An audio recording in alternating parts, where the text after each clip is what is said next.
The Utah Mammoth is sorta proud to present Nashcast. What the is a Nashcast?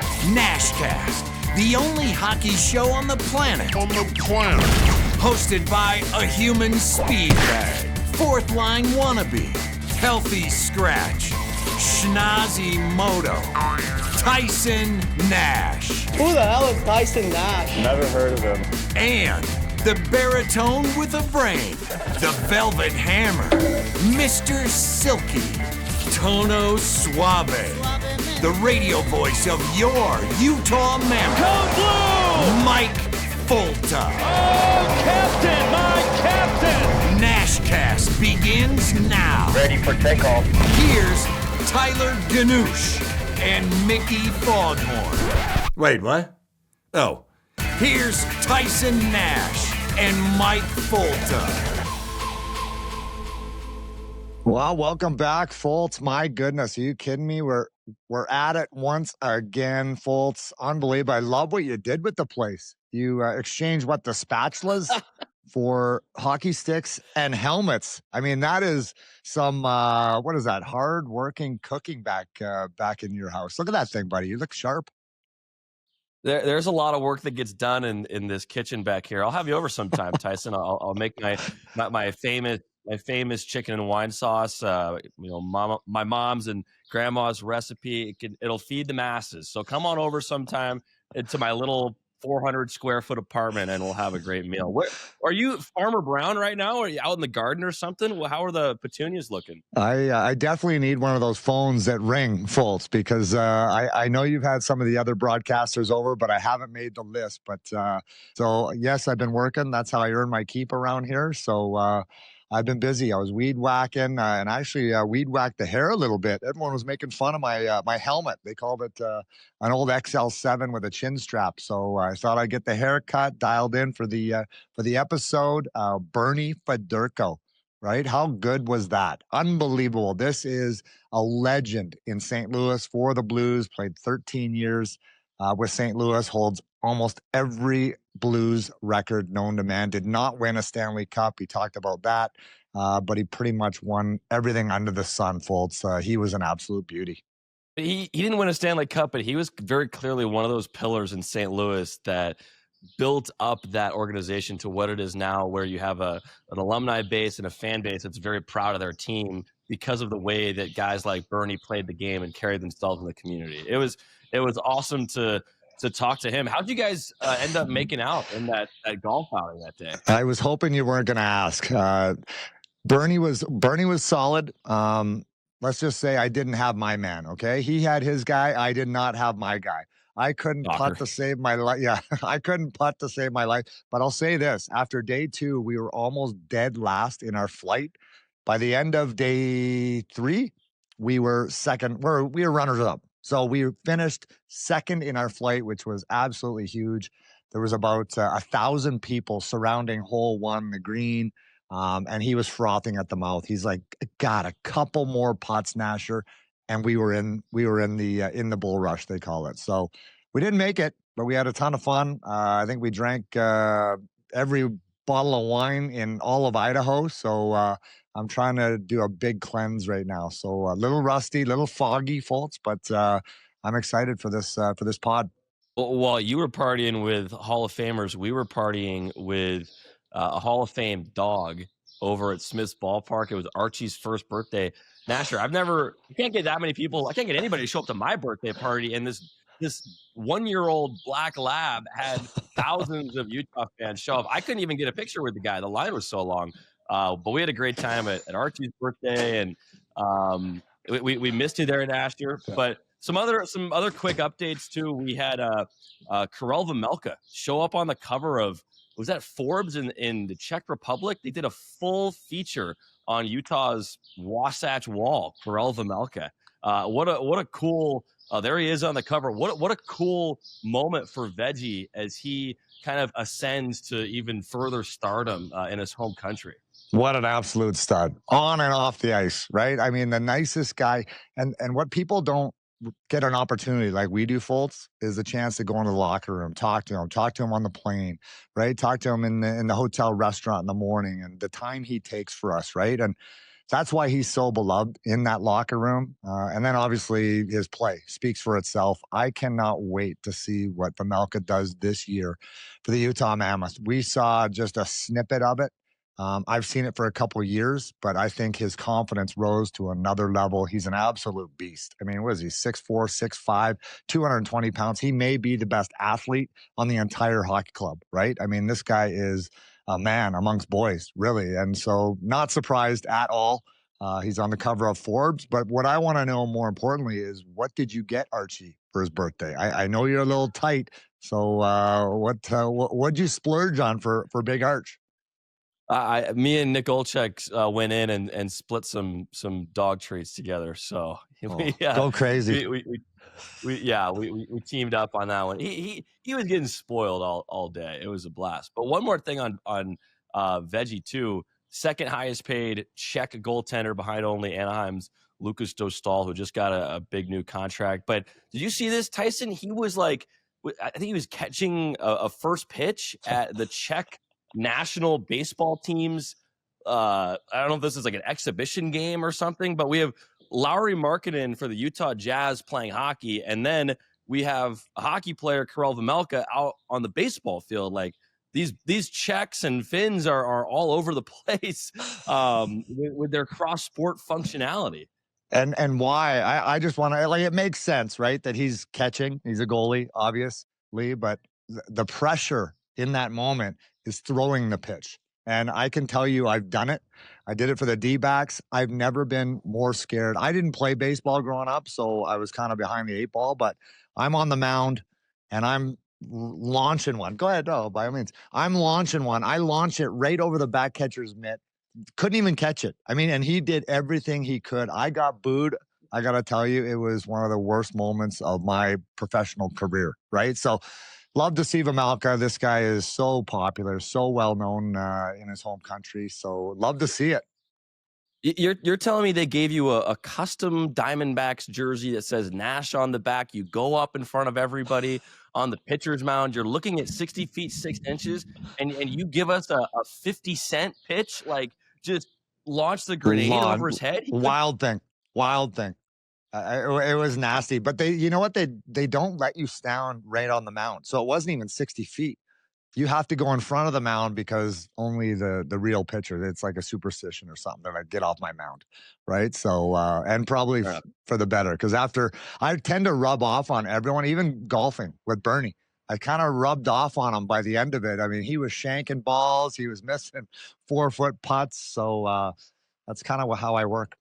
No, I had a perfect 9.00 ERA pitching in high school, Tyson. I pitched one inning. I gave up an absolute nuclear blast home run. And for the third out of the inning, a guy jacks one off the top of the fence. It lands back in play, and my center fielder throws him out at second base. I threw like batting practice speed, but at least I would hit the catcher though. That's terrible. Yeah. Terrible. I would rush the mound on you, Foltz. Oh my gosh. I just get one close to me and we're rushing the mound. Can you imagine? They need fighting. I see that mustache. You're getting some chin music right here. Look at that. Try to knock this stash off my face, buddy. The nose has been knocked off a few times, but here we are. And Foltz, let's let everyone finally listen to this great interview by Hall of Famer Bernie Federko. All right, we're back. Another edition, and we are here, Foltz, with a good buddy of mine, Mr. St. Louis, Hall of Fame person, Hall of Fame player, 2002 inducted into the Hall of Fame. The guy's got a statue. His jersey's retired with the St. Louis Blues, where he spent 13 unbelievable years. But my buddy, Bernie Federko. Bernie, thanks for being on the show. Thanks for being at the member guest. So he's joined me, my golf partner. I'm not sure it was his choice, but yeah, it's been a painful first day. But we did take down Wayne Gretzky. But Bernie, hard to believe. Buddy. I know it's my pleasure. My pleasure to be. Fun place to be, and it's great being here in Goslar. But man, we got a lot of work to do in the next couple of days, though. It's moving day today. It is moving today. I hope we need a big day. It came down, Foltz, believe it or not.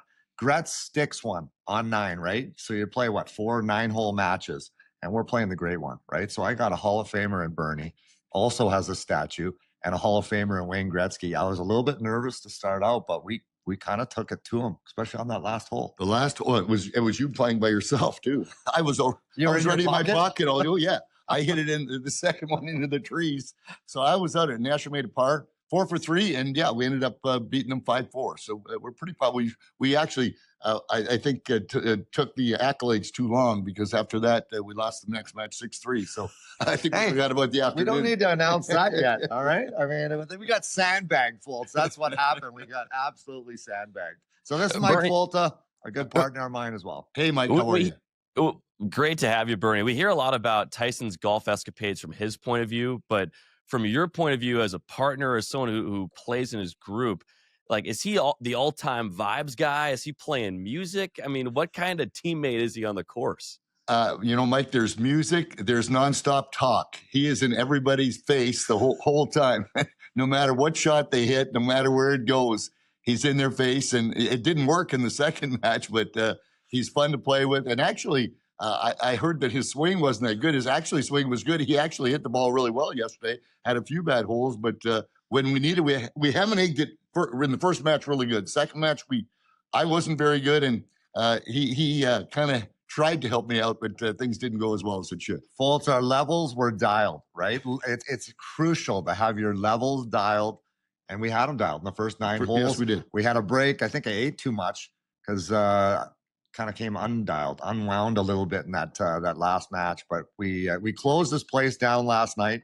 So what could possibly go wrong, right? A wine cellar. Yeah. So the 2 hours too in between matches too in the lounge there didn't help us either. There was more than just food in the lounge. That was, and cigars as well. So it was a tough 2 hours, and we paid for it in the last match yesterday. I got the black lung right now. All the cigars I smoked. But Bernie, let's go back all the way back, right to your childhood, Foam Lake, a Federko. What was like as a Federko? I mean, you had 2 twin brothers, right? Older. You had a younger brother as well.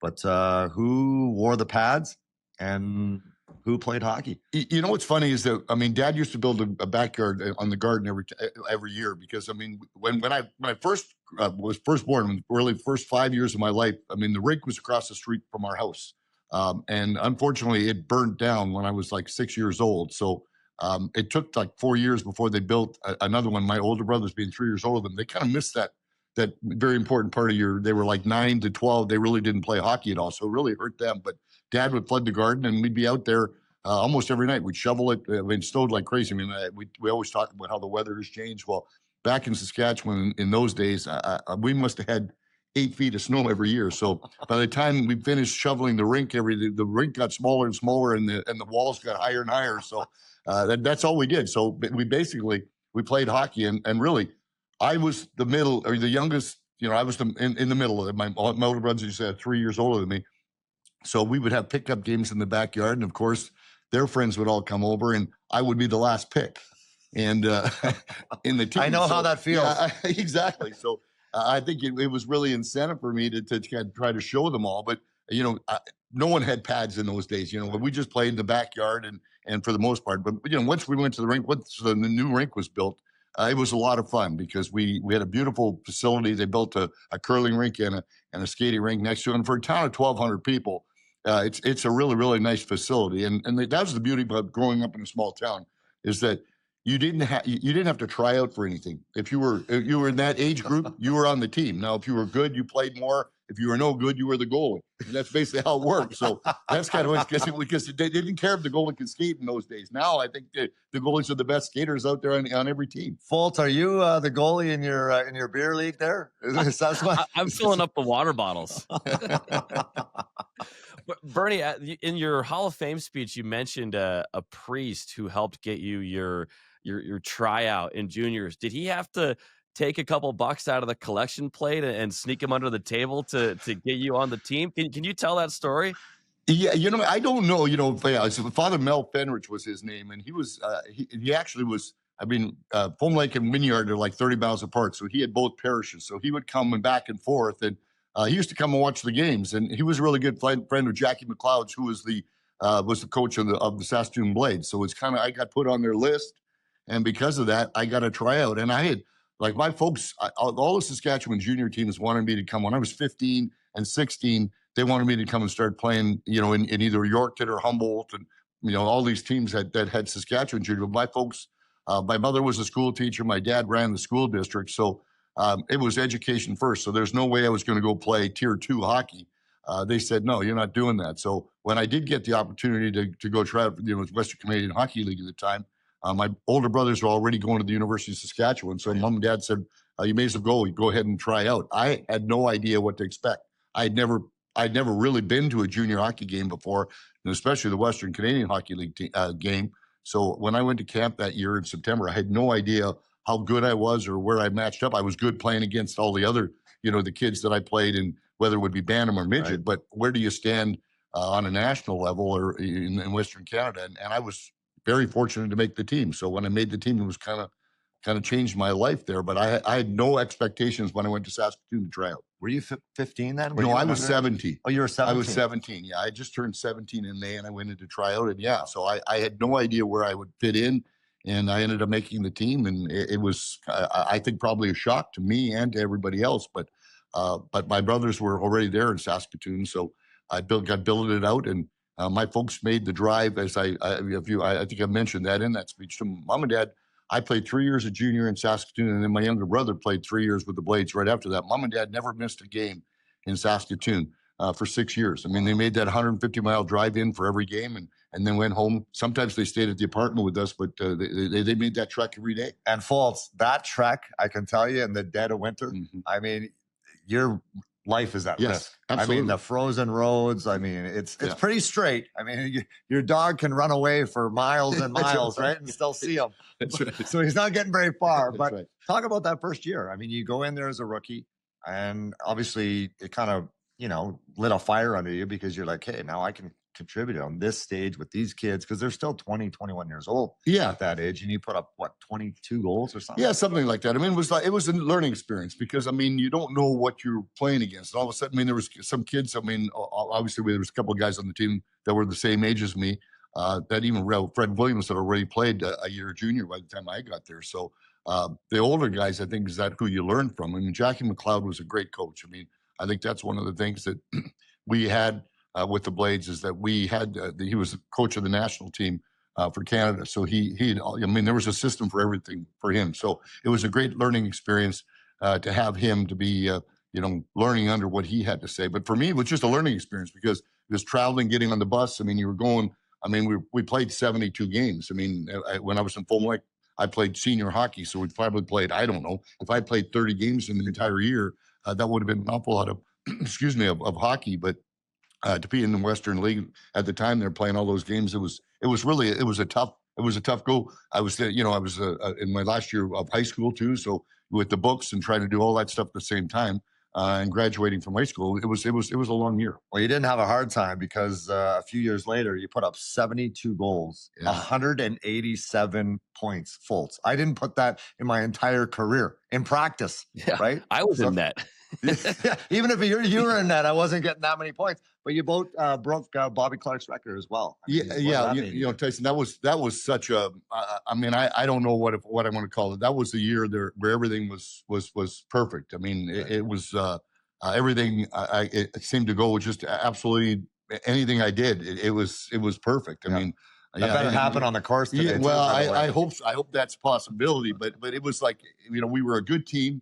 Had a lot of good, teammates. I mean, Blair Chapman was on my right wing, Neil Herilliu, but Bruce Hamilton. We had a team that in my second year, we had lost in the seventh game with the Western final to go to the Memorial Cup to New West. And the same thing happened that last year as well. As we led the league again. We won the Eastern Conference, and then we ended up playing against New West in the Western final, lost again in 7 games. So.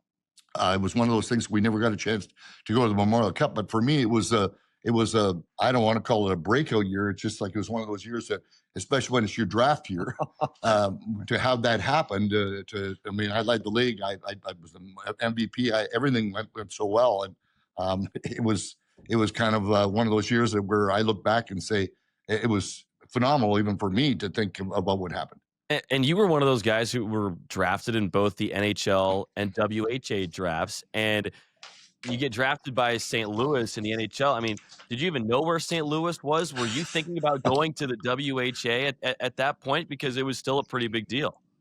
No, Mike, you know what? It was. I mean, I ended up, I got drafted, I think, higher in the World Hockey. I went 7th in the NHL draft, but it was kind of, I had no intention to go to the World Hockey. I was an NHL guy. I did not want to play in the World Hockey. Of course, later on to find out, when the leagues merged, it would have been okay to go wherever you wanted to go for that matter. But no, my desire was to play in the NHL, and I did not want to go anywhere else. And it was interesting is because Blair Chapman, who went 2nd overall to Pittsburgh, he and I were both drafted by the Edmonton Oilers too. And when he signed the day after the draft, he already signed with Pittsburgh. So, I mean, it kind of took we had the same agent as well, and kind of took away the negotiations for the two of us to go to Edmonton. We probably may have been able to force things, but as soon as he signed with Pittsburgh, when he and I had talked, and we both wanted to go to the NHL anyway. So we really made and I did not know where St. Louis. No, I did not.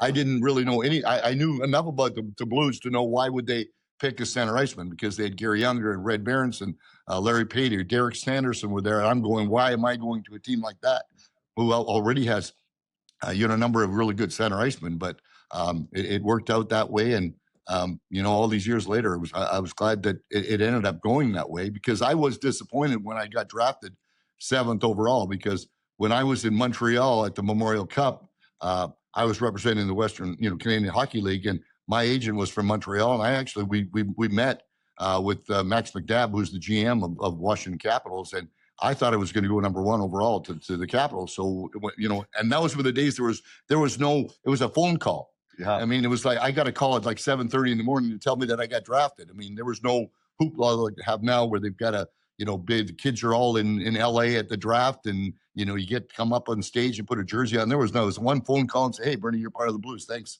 Goodbye." It was one of those things. So it was totally different back then.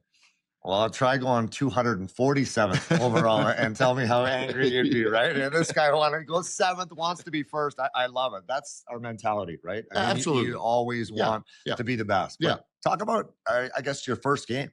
I mean, what was that feeling like? Mom and dad, were they there? Your brothers? No. You know what? It was funny. It's an interesting story, because I got called. I was playing.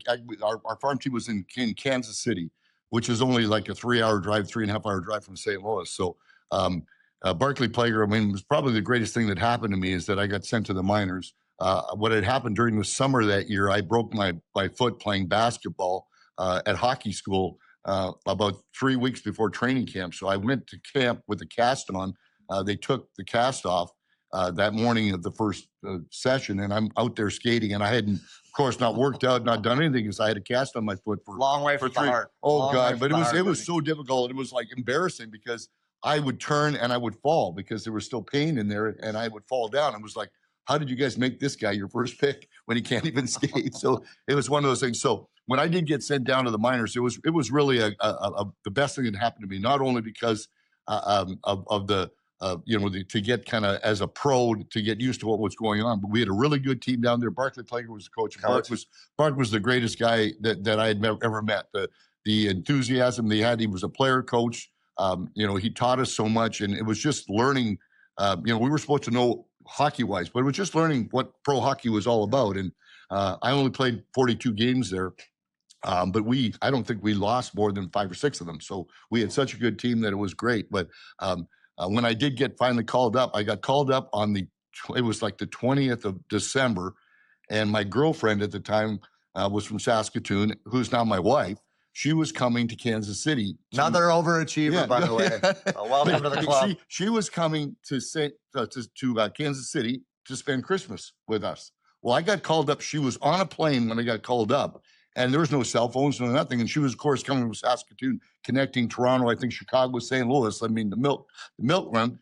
I couldn't get a hold of her, so I was driving up to St.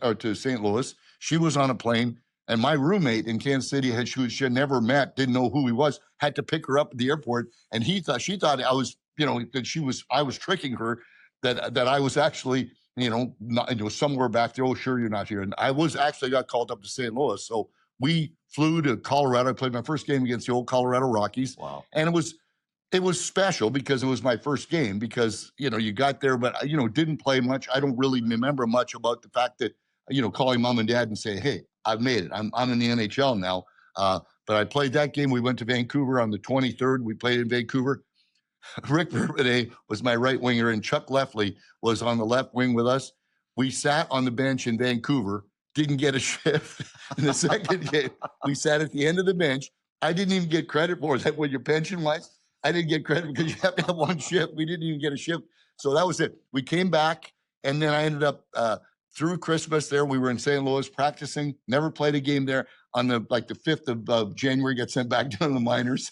So it was not really a fun run until I got called up a month later for good, beginning of February. Now, you were a part of that kid line for a bit as well, right? That was Sutter and Babbage that you were playing with. What was it like to build chemistry with those two more great names, but also play in that era where you've got Gretzky and Lemieux and these incredible Oilers teams and the Islanders teams and what have you?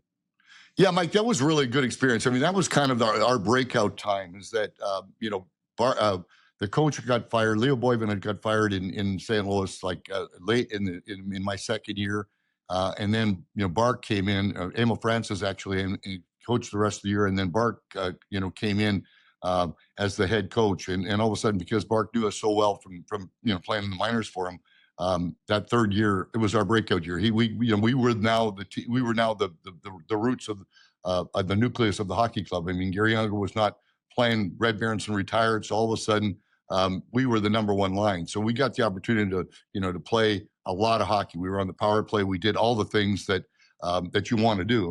Our ice time probably went from playing 7 or 8 minutes a game to playing now 25 minutes in those days, because we played the full power play. We did that, and really for all three of us, it was a breakout year. I mean, I ended up getting, I got 90 some points. I think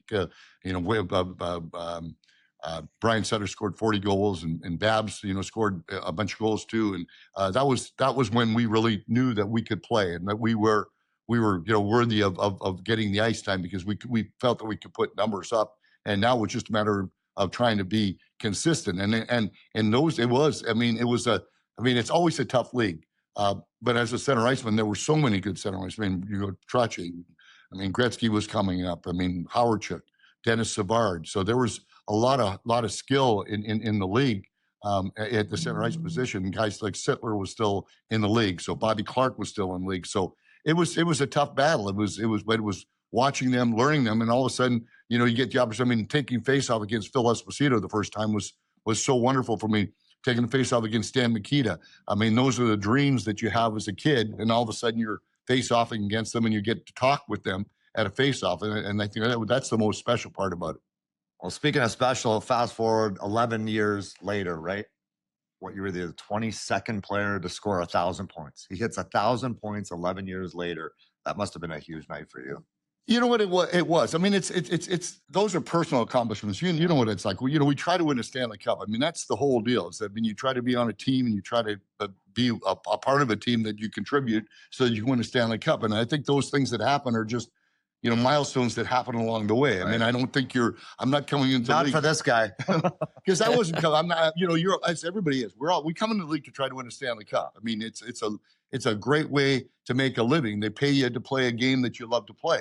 But it's one of those things. The milestone, you hit milestones along the way, and it's more of a thing that comes up, with the press and with the record book of when you hit it and when you do it. So yeah, I was very, I'm still proud of that. To be, just the 22nd player to do it. It's pretty amazing. Actually, when you don't even know that until it happens, and then they tell you, and you go, really? There's only 21 guys before me? Those are the things that are kind of crazy things. But those are just milestones that happen. And I was fortunate for me to have the kind of career that I was able to accomplish a lot of those milestones. So it was against the Hartford Whalers, and was against my good friend Mike Liut was in goal. And in fact, I got my 300th goal against him, and I got my 1,000th point against him. So it was kind of it was kind of funny, but it happened. It was against the Hartford Whalers, so both times. So yeah, it was. So those are very special milestones. But when you look back at the whole thing, it's kind of nicer to look back at it than when it happened at the time.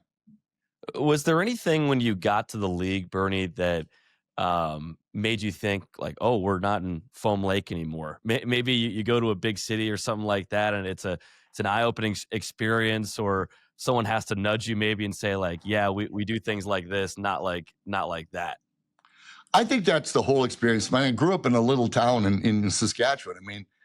Didn't know that much about anything, and certainly to be going in the Western Canadian Hockey League. The thing about the Blades when I was playing is that our owner, we actually would charter a little turboprop plane to get from game to game. So we really didn't ride the bus like all the teams in the league did. So I was fortunate with that. But all of a sudden you're in the NHL, you're on a jetliner, you're going across the country, you're drinking beer and doing all the things that you felt, wow, this is really, really special. So, to go to the LA, you're with the palm trees. The first time I saw palm trees, you're going long way against the farm. Yes, it is a long way away. So those are the special things. And, just living the life that we're able to live at.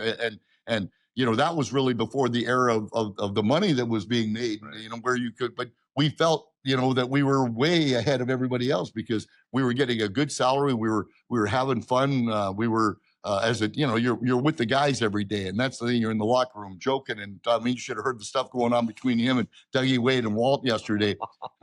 It never ended. So gotta have thick skin. I can tell you that. And that's the fun part. That was the best part about being, with the guys and the team, where the older guys, you learn from the older guys. They tell you, you follow. You're not supposed to talk.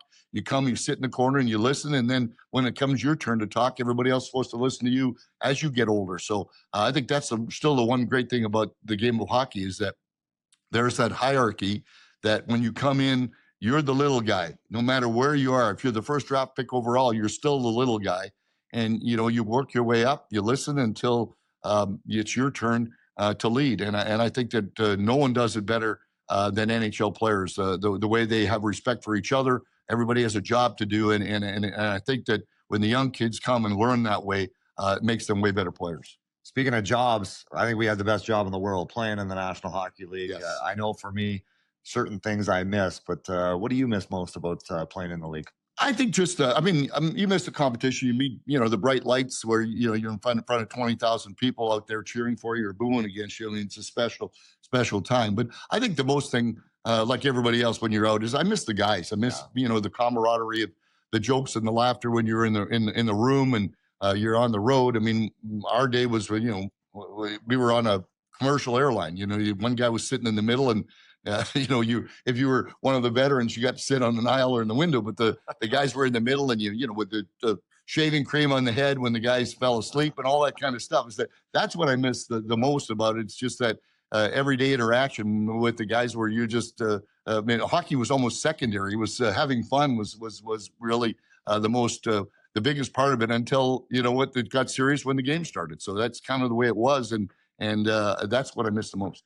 How about, I know you probably could have done anything when your career ended, right? You could have got into management. And in fact, I thought at one point you were going to get into management or there was talk about it, but you ended up in broadcasting. But why broadcasting and not coaching or management? You know what? I never really got the opportunity at the right time. If I would have loved to got into management, if I would have got the opportunity, if they would have called and asked to be at that part in time, but I got asked to do some broadcasting first. So I needed a job. Look at this guy. Hey, this is no face for radio. This is a face for TV. 69 and the hair is still bulletproof. So I got the opportunity. As soon as I retired, I got an opportunity to work for Channel 4 there in the CBS channel in St. Louis for a couple of years. And then I got a chance when the Blues were doing a simulcast radio and TV. And in 96, they decided to go to radio to split the telecasts, and I got the opportunity to go on the radio. I've spent 4 years there, and then in 2000, I got moved over to the TV, and I'm still doing it. So I'm back. I'm loving it now because I'm not traveling as much now. So in the studio for the most part, not doing the color, just doing an analysis. So it's been this is a dream job, I think, for anybody, because what we do, we're still kind of almost part of the team. You travel with the guys, you're with the guys, and then you don't get beat up on the ice. I mean, you just get to watch and comment about it. So it's pretty special, like being a broadcaster. I'm never gonna deny that. Well, you've been a part of the broadcast for what, 25 years with the Blues, something like that, including that 2019 run, which I know just from witnessing that run, how much it meant to the Blues alumni, guys like you who wore the blue note and wore it in some times when you weren't winning championships, but you're getting so close. And then that team in 2019 finally gets over the hump. What did that championship mean to the alumni base, the guys who had gone before that group? Well, it's really special, Mike. I mean, we all do one thing. We come into, you put on a jersey, you put that blue note on. For us is that you want to be successful, you want to win, and we all tried to win. I mean, that's what our jobs are, and it doesn't happen to everybody. And you know what? I was on some really good teams, and the Blues had some great teams in the early 2000s, and which we felt they should have won, but it takes a lot to win. And we talk about it all the time. There's no harder trophy to win. I mean, you have to write the right break at the right time. You can't have some injuries. You got to get a big save at the right time or a big goal at the right time. And it's very, very difficult. And you got to do it for 16 games. You got to win. So it's very difficult. So when they put it all together, it was a magical moment. It was a magical year. I mean, the goaltending was shoddy, and then all of a sudden they went through 3 or 4, and then Binnington comes in, gets an opportunity in January, shuts out the Flyers in his first game, and all of a sudden, okay, we got a goalie now. And then everything just kind of fell into place. But for all the alumni, I mean, we feel, even though we're not playing now, we still, I mean, that blue note is still part of our heart. And for the city and for the guys that have played before, it was just amazing. I mean, the parade that we talked about, it'd be the greatest. I mean, the Cardinals have won, a number of world championships with baseball. I mean, the Rams won, the Super Bowl there in San Luis. But we always said when there's going to be the biggest party ever if the Blues win that cup, and no one got disappointed, because 2019 was really, really special, and it's a wonderful moment, and for the city, for the team, and being in Boston for that moment, and to be part of that whole thing was really something I'll never forget. You finished your career in Detroit with exactly 1,000 games, and it ends sometimes bad for everyone, right? Mm-hmm. Hall of Famer or not, but 13 years in St. Louis, and it's real obvious for me because I played with the St. Louis Blues. I know the organization, the city, the community, and you were a big part of all of it. Literally, this guy is Mr. St. Louis. But why did you end up retiring? And well, it just kind of worked out, though. I mean, when I got traded to Detroit, Jacques Demers, I had played 3 years. I mean, Jacques, I had 3 great years. I had 300-point season with Jacques when I was playing in a row, and then Jacques ended up. I mean, it was Harry Ornest back then, the owner of the Blues, which everybody knows about, was the tightest guy around. And Jacques ended up going to Detroit, got a bigger contract, much bigger contract to go to Detroit. So when he was there a couple of years, and then that's kind of what happened, is that he wanted me. Detroit wanted to kind of get some older veterans on their hockey club, so they ended up trading for me. And Borja Salming came from Toronto. And when I talked to him when I got there, I mean, Jacques and I were close friends, and he told me that he wanted me to be part of his management team. So it was a special thing, saying, okay, well, if I got to move somewhere, at least I'm going to go somewhere I got some security. Well, as it turned out, Jacques got fired at the end of the year. I didn't have a bad year, but I didn't have a great year. And all of a sudden, Detroit decided they're going to make changes. So the guys that Jacques had brought in were probably the guys that were going to go first. And they basically told me that. So I had a year left. I was 34 years old. And that was basically old. Yeah. 35. When you got to be 34 or 35 in those days, hockey was over. So, I mean, I played, 14 years. And we just made that decision. I mean, Jimmy Demolano called me in and said, hey, Bernie, we're going to make a move here. We're not going to, you got a year left on your deal. We don't have room for you. We're going to, and that's the year that Fedorov came in to Detroit. So he said, look, there's some teams that are interested. I can make a trade for you. But if you want to retire, if you want to just call it quits, I know you moved your family. We sold our house in St. Louis, moved the kids, bought a new house in Detroit. So now we can do the same thing. And I said, okay, are we going to do this again and move somewhere else? I got a year left of my deal. Or they're going to pay me to, anyway. So I just said, no, it's it's probably time. Let's just pack it in. And got the opportunity in St. Louis because we knew we had a lot of friends and everything. So we just decided that we would just close it down. And it was disappointing because, but it was kind of, at least I kind of went out the way I wanted to, because I mean, yeah, I would have liked to play another year and go out and style and stuff, but it would have to be in another team. And I just, it was to move the family, sell a house and do the same thing over again. No, we weren't just going to do it. Bernie, this has been awesome. But before we cut you loose, I got to ask, do you have any Larry Plow or Bill Armstrong stories that you could share with us? I know you guys you were there on the broadcast side when those guys were running the show over there. Well, you know what? They both did marvelous jobs. I mean, Bill's, working with Bill, working with Doug Armstrong. I think Doug Armstrong's the best general manager in the league.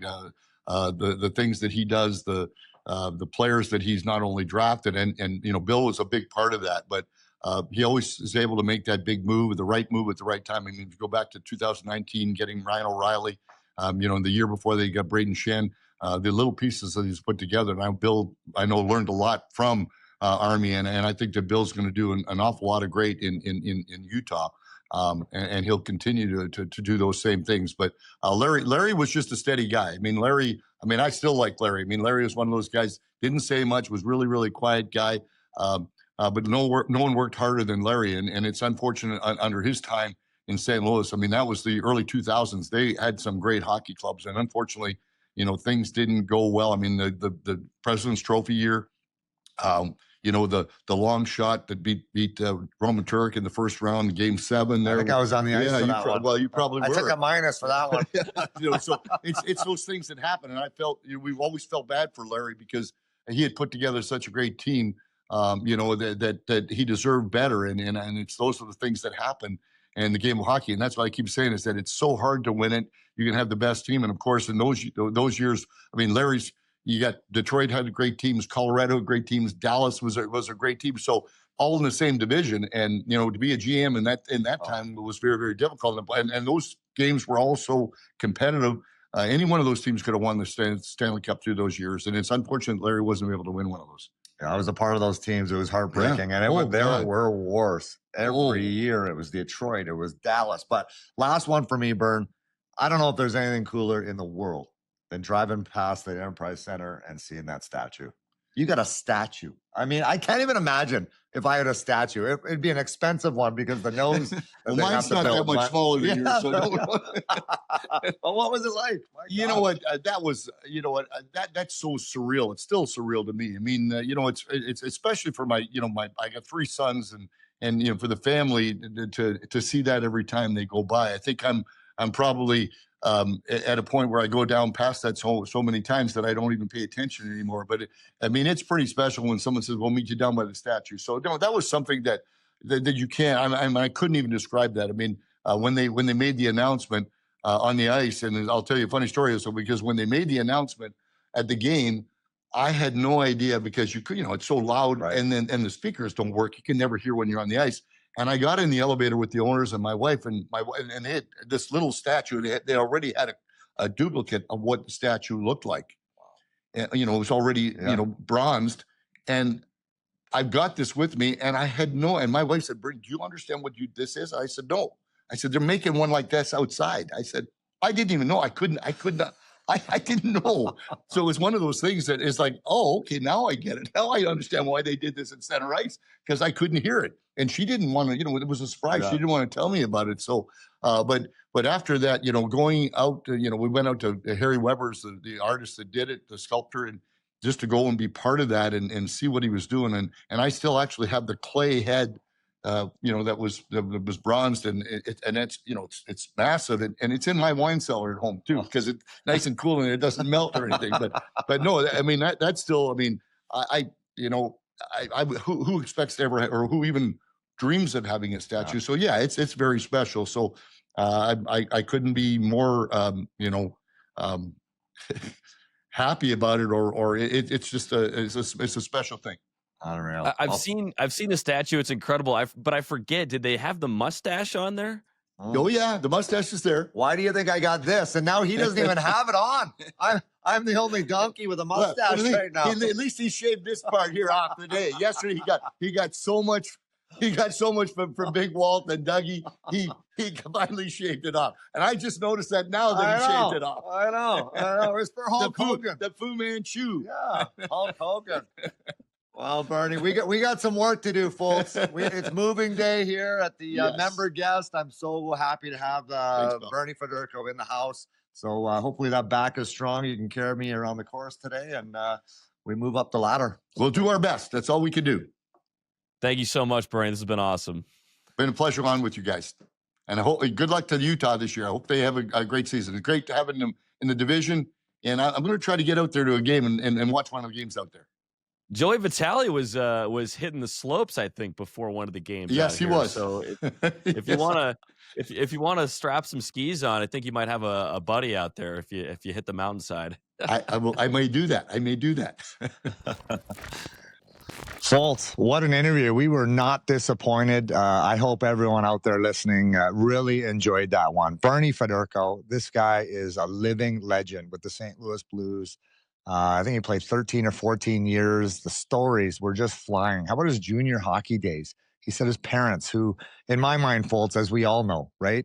They are supporters, and they are the unsung heroes for all of us, right? Getting us to the games, all the money that they spent to allow us to play this great game of hockey.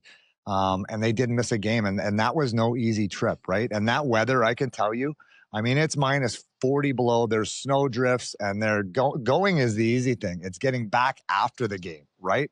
It's getting in at 2, 3 in the morning and then continuing to go to work the next morning. My parents did it. My dad lived in Vancouver when I was in Kamloops. It was about a 4-hour trip.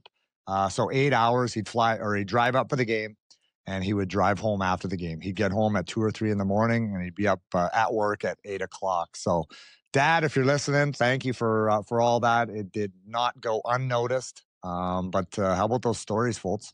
Oh, that was incredible. I love him talking about the statue they were making for him. Like, he didn't even know that they were making a life-size statue of him until like the thing was almost finished. That was great. And you just listen to him talk. And I encourage anybody to go back and listen to his Hall of Fame speech when he was inducted back in 2002. Just it's similar to what you hear with us. Like, he's a salt of the earth guy. He's so grateful for all the opportunities that he's been given. How about that Ukrainian priest who got him his first tryout? And that just goes to show, like, you just need one person to believe in you, and that can be the difference. And that kind of sent him on his way in junior hockey. And an incredible story coming from a town of literally like 1,300 people.